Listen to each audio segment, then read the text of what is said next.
नमस्कार दोस्तों, it's about feeling good, part 2. Let me set the context for this video, ladies and gentlemen.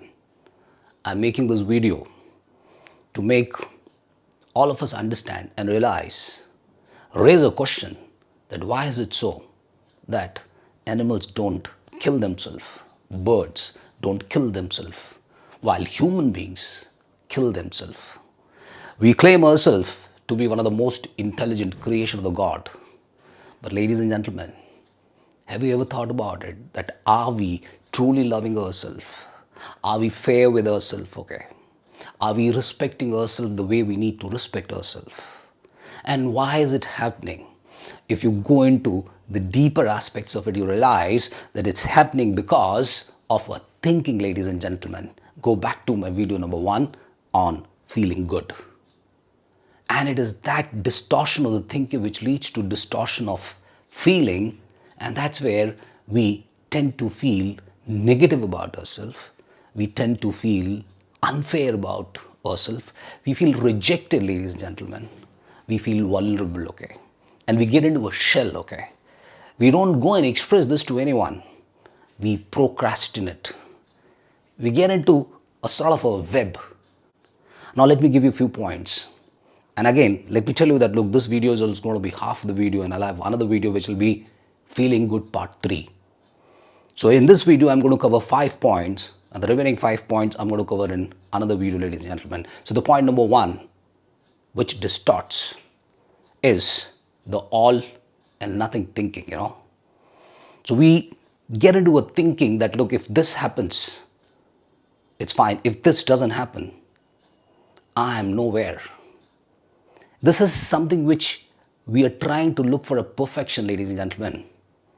And when that perfection is not attained, we treat that as the end of the story. I need to get X percentage of the marks or I'm doomed. I need to do this. If I do not win the election, I am at the rock bottom of my career.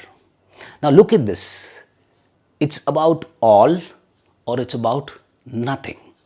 And this thinking is present in all of us.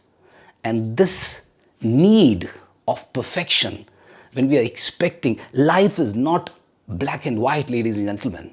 There's a lot of gray which is there between the black and between the white. And we need to understand there's nothing like, a person who's extremely beautiful and only beautiful, and there is a person who's extremely ugly and only ugly. Now, the extreme are not right. They're not the reality. But we take things into an extreme and look forward for those extremes.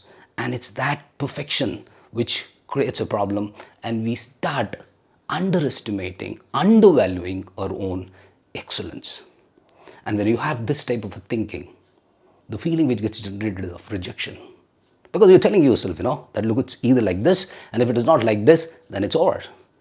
Either it is like this, and it is like this, black or white. That's it.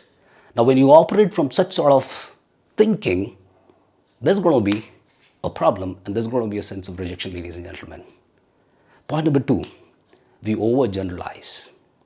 And in that process of generalization, again, we give ourselves the negative feelings, okay? So for example, if there is a boy who's trying to get into a date with a girl, and girl, because of some genuine reason, says no. Now this guy generalizes that look, he asked for a date and he's been rejected. And he further generalizes that look, in future also, if I'm going to ask for a date, she will reject me. She will not give me a date. And not only she, but all of the girls would not give me a date. This is simply overgeneralization and giving yourself one negative after another, one negative after another, and allowing that feeling of rejection less valuable, okay, less acceptable, okay, or less needed, ladies and gentlemen. And we do that, okay. And we don't try to validate. We don't try to go back and find out Because that's the way we are designed, okay? A sensitivity, a vulnerability is like that, there is one rejection and we generalize that, look, that's the way the world is going to treat me. No, you got to give it a try. World may treat you in a different way. But then we get into our own shell.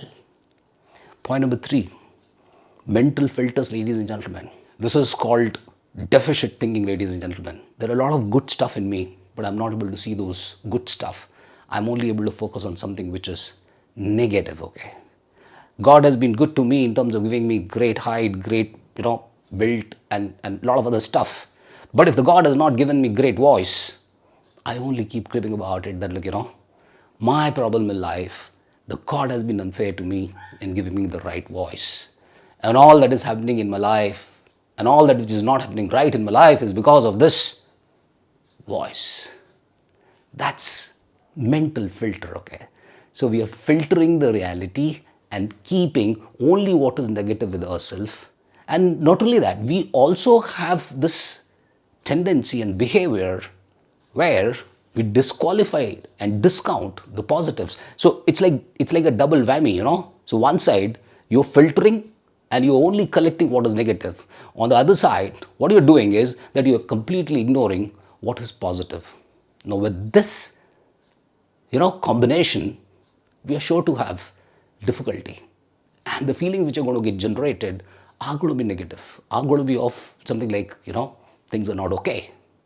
Because I'm only seeing the negative and I'm not looking at the positives. And if somebody comes and tells me that, look, this is positive about you, I don't accept that. I don't believe, I don't trust, because I've decided to, bother myself. And gradually, it becomes my behavior and I keep bothering myself to one extent, to degree number 2, to the degree number 3. And one fine day, it takes a very dangerous situation, ladies and gentlemen. And hence we need to be sensitive to ourselves. We need to teach our subordinates. We need to teach our children. We need to teach other people in the society to be sensitive to themselves. You got to be first responsible for yourself, ladies and gentlemen. You got to be loving yourself. You got to be respecting yourself. You got to be fair to yourself. You deserve all that. But then we human beings get into this distorted cognition, ladies and gentlemen, and get into these negative feelings, anxiety, panic, and depression. Point number 4, I magnify what is not okay and I minimize what is okay. Now check this. This is called a binocular effect, okay? What am I doing? That all that which is good about me and all that good which I've done, I'm not ready to magnify that, okay? I'm not ready to blow it in right proportion, okay? But there are things which have not been good and I'm ready to, magnify those things, okay? And I'm doing that, okay? I'm not ready to talk about good things which I've done. I'm talking about things which are not good. I'm generally a loser, okay? Nothing comes to me just like that. God has been unfair to me. Now, these statements, ladies and gentlemen, are, they're showing that, look, you're magnifying what need not be magnified. And you're trying to minimize what need not be minimized. There are things you've done great in your life. There are difficult situations which you've managed. There are difficult times which you've crossed.